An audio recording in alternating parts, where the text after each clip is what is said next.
नमस्कार दोस्तों, स्वागत है मेरे YouTube चैनल पे। और आज हम भारतीय राज्य व्यवस्था के समान ज्ञान के प्रश्नों को देखेंगे, जो कि पूर्व की परीक्षाओं के संकलित प्रश्न हैं। और यह इस श्रृंखला का तीसरा वीडियो है, तो वीडियो को बिना स्किप किए लास्ट तक देखिएगा, क्योंकि सारे इंपॉर्टेंट क्वेश्चन हैं जो कि किसी न किसी परीक्षाओं में पूछे जा चुके हैं। शुरू करते हैं पहले प्रश्न से। पहला प्रश्न है, राज्यसभा की बैठकों का सभापतित्व कौन करता है?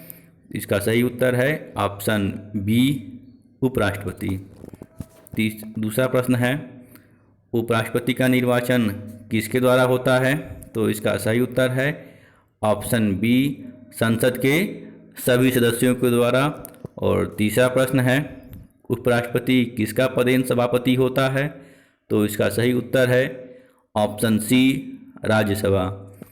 चौथा प्रश्न है, राज्यसभा में किस राज्य के प्रतिनिधियों की संख्या सर्वाधिक है? तो इसका सही उत्तर है ऑप्शन डी, उत्तर प्रदेश। बढ़ते हैं पांचवें प्रश्न की तरफ। पांचवा प्रश्न है, राज्यसभा के सदस्यों के लिए न्यूनतम आयु कितनी है? तो इसका सही उत्तर है ऑप्शन डी, 30 वर्ष। छठा प्रश्न है, राज्यसभा के सदस्यों का कार्यकाल कितने वर्ष का होता है? तो इसका सही उत्तर है ऑप्शन सी, 6 वर्ष। अगला प्रश्न है सातवां प्रश्न, लोकसभा और राज्यसभा में गणपूर्ति या कोरम की संख्या कितनी होती है? तो इसका सही उत्तर है कुल सदस्य संख्या का 1/10 भाग। आठवां प्रश्न है, राज्यसभा को भंग करने का अधिकार किसे है?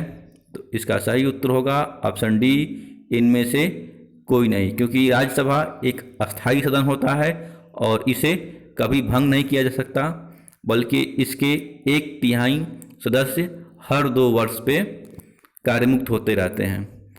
नौवां प्रश्न है, निम्नलिखित में से किसके संबंध में राज्यसभा को लोकसभा के अपेक्षाकृत अधिक अधिकार प्राप्त हैं? तो इसका सही उत्तर होगा ऑप्शन बी, नई अखिल भारतीय सेवाओं के गठन में। यानी कि नई अखिल भारतीय सेवाओं के गठन का एकाधिकार राज्यसभा के पास होता है।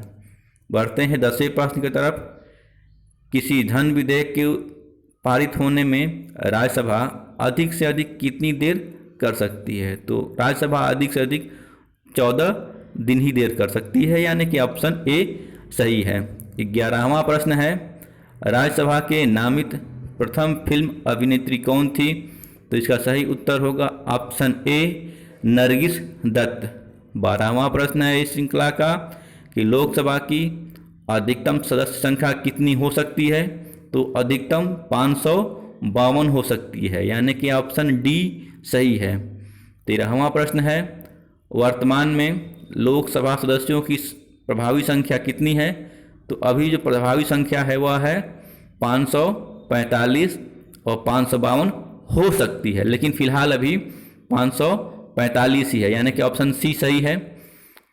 14वां प्रश्न है, वर्तमान में लोकसभा में निर्वाचित सदस्यों की अधिकतम संख्या कितनी है? तो जो निर्वाचित सदस्य संख्या है वह है 543, यानी कि ऑप्शन डी सही है। और चूंकि 2 मनोनीत होते हैं तो इसलिए 543 और 2 545 कुल संख्या वर्तमान में अभी लोकसभा की सदस्यों की है। पढ़ते हैं 15वें प्रश्न पे। 15वां प्रश्न है, लोकसभा में राज्यों को किस आधार पर सीटों का आवंटन किया जाता है? तो वह जनसंख्या के आधार पर होता है, यानी कि ऑप्शन ए सही है इसका। 16वां प्रश्न है, राष्ट्रपति आंग्ल भारतीय समुदाय के कितने प्रतिनिधियों को लोकसभा में मनोनीत कर सकता है? तो इसका सही उत्तर है ऑप्शन ए, 2 प्रतिनिधियों को। 17वां प्रश्न है, वर्तमान लोकसभा में प्रत्येक राज्य के लिए स्थानों का आवंटन किस आधार पर आधारित है? तो इसका सही उत्तर है ऑप्शन बी, 1971 की जनगणना के आधार पर। 18वां प्रश्न है, लोकसभा में राज्यवार सीटों का आवंटन किस वर्ष तक यथावत रहेगा? तो इसका सही उत्तर है ऑप्शन बी, 2026 ईस्वी तक। 19वां प्रश्न है, लोकसभा का प्रथम आम चुनाव कब हुआ था? तो इसका सही उत्तर है ऑप्शन डी 1922 ईस्वी में, 1952 ईस्वी में। 20वां प्रश्न है, लोकसभा के उम्मीदवार की न्यूनतम उम्र सीमा कितनी होती है? तो इसका सही उत्तर है ऑप्शन सी 25 वर्ष। 21वां प्रश्न है, लोकसभा को उसके कार्यकाल से पूर्व भंग किया जा सकता है? तो इसका सही उत्तर होगा राष्ट्रपति द्वारा मंत्री परिषद की सलाह से। बढ़ते हैं 22वें प्रश्न पे। 22वां प्रश्न है, कोई वित्त बिल प्रस्तावित हो सकता है? तो वित्त बिल कभी भी केवल लोकसभा में ही प्रस्तावित होता है, तो इसलिए ऑप्शन बी सही है। 23वां प्रश्न है, क्षेत्रफल की दृष्टि से सबसे बड़ा संसदीय निर्वाचन क्षेत्र कौन सा है? तो इसका सही उत्तर है लद्दाख, जो कि जम्मू और कश्मीर में पड़ता है। 24वां प्रश्न है, कौन सा राज्य लोकसभा में अनुसूचित जनजातियों के सर्वाधिक प्रतिनिधि निर्वाचित करता है? तो इसका सही उत्तर होगा मध्य प्रदेश, यानी कि ऑप्शन सी सही है इसका। 25वां प्रश्न है, प्रधानमंत्री की नियुक्ति कौन करता है? तो प्रधानमंत्री की नियुक्ति राष्ट्रपति करता है, यानी कि ऑप्शन ए सही है। 26वां प्रश्न है, केंद्रीय मंत्रिमंडल की बैठकों की अध्यक्षता कौन करता है? तो इसका सही उत्तर होगा ऑप्शन सी प्रधानमंत्री। 27वां प्रश्न है, संसदीय शासन प्रणाली में वास्तविक कार्यपालिका शक्ति किसके पास होती है?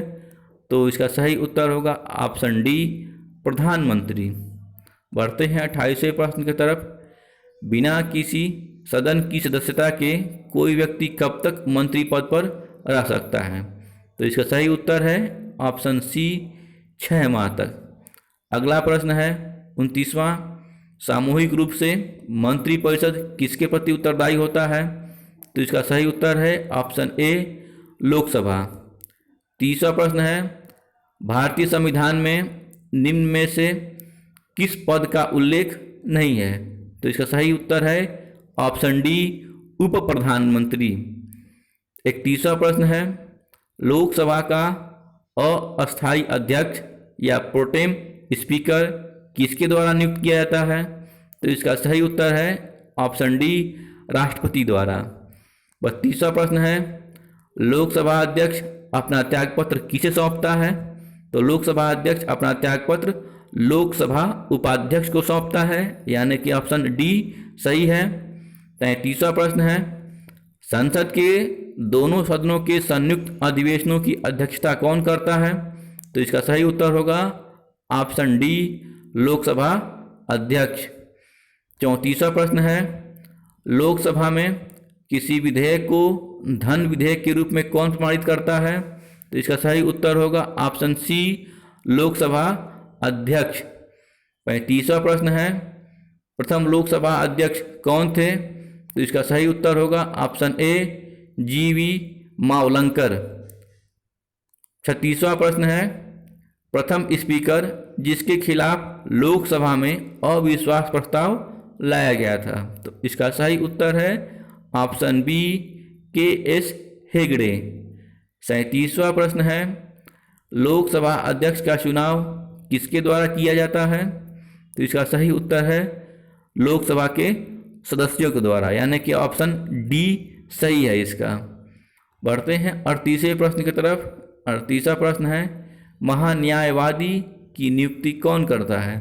तो इसका सही उत्तर है ऑप्शन सी राष्ट्रपति। 39वां प्रश्न है, भारत सरकार को कानूनी विषयों पर परामर्श कौन देता है? तो इसका सही उत्तर है ऑप्शन ए महान्यायवादी। 40वां प्रश्न है, निम्न में से कौन लोकसभा की कार्यवाही में भाग तो ले सकता है किंतु मतदान नहीं कर सकता है? तो इसका सही उत्तर है अटॉर्नी जनरल, जिसको हिंदी में महान्यायवादी कहते हैं। 41वां प्रश्न है, भारत सरकार का प्रमुख विधि अधिकारी कौन होता है? तो इसका सही उत्तर है महान्यायवादी, और अंग्रेजी में ये कहीं कहीं अटॉर्नी जनरल देता है, तो इसलिए कंफ्यूज मत होइएगा। 42वां प्रश्न है, भारत का सॉलिसिटर जनरल होता है, तो यह प्रशासनिक अधिकारी होता है, यानी कि ऑप्शन ए सही है। 43वां प्रश्न है, किसी राज्य का उच्चतम विधि अधिकारी कौन होता है? तो इसका सही जवाब है ऑप्शन बी एडवोकेट जनरल। केंद्र सरकार में होता है अटॉर्नी जनरल और राज्य सरकार में होता है एडवोकेट जनरल। बढ़ते हैं 44वें प्रश्न की तरफ। 44वां प्रश्न है मुख्य सतर्कता आयुक्त यानी कि सीवीसी की नियुक्ति कौन करता है? तो इसका सही उत्तर है ऑप्शन ए राष्ट्रपति। 45वां प्रश्न है केंद्र सरकार के व्यय को नियंत्रित करने की शक्ति किसमें निहित है? तो इसका सही उत्तर है नियंत्रक एवं महालेखा परीक्षक, जिसको CAG कहते हैं, यानी कि ऑप्शन बी सही है। 46वां प्रश्न है भारत के नियंत्रक एवं महालेखा परीक्षक की नियुक्ति कौन करता है? तो इसका सही उत्तर है ऑप्शन ए राष्ट्रपति। 47वां प्रश्न है भारत के नियंत्रक एवं महालेखा परीक्षक का कार्यकाल कितना होता है? तो इसका सही उत्तर है 6 वर्ष या 65 वर्ष की आयु में जो पहले हो जाए। 48वां प्रश्न है प्राक्कलन समिति में कितने सदस्य होते हैं? तो इसका सही उत्तर है 30, यानी कि ऑप्शन सी सही है इसका। 49वां प्रश्न है किस समिति में राज्यसभा का कोई सदस्य नहीं होता? तो इसका सही उत्तर है ऑप्शन ए प्राक्कलन समिति। और इस श्रृंखला के अंतिम प्रश्न पे देखते हैं 50वें प्रश्न को। तो 50वां प्रश्न है लोक लेखा समिति में लोकसभा एवं राज्यसभा के क्रमशः कितने सदस्य होते हैं? तो इसका सही उत्तर है ऑप्शन सी 15 और 7, यानी कि लोकसभा के 15 सदस्य होते हैं और राज्यसभा के 7 सदस्य होते हैं। तो आशा करता हूं कि ये वीडियो आपको पसंद आया होगा और आगे आने वाली परीक्षाओं के लिए काफ़ी उपयोगी होगा। तो अगर वीडियो अच्छा लगा हो तो लाइक करें और अपने मित्रों दोस्तों को शेयर करें और जाते जाते चैनल को सब्सक्राइब करना ना भूलें, ताकि ऐसे ही महत्वपूर्ण प्रश्नों की वीडियो आपको नोटिफिकेशन के माध्यम से मिलती रहे। मिलते हैं अगले वीडियो में, तब तक के लिए नमस्कार।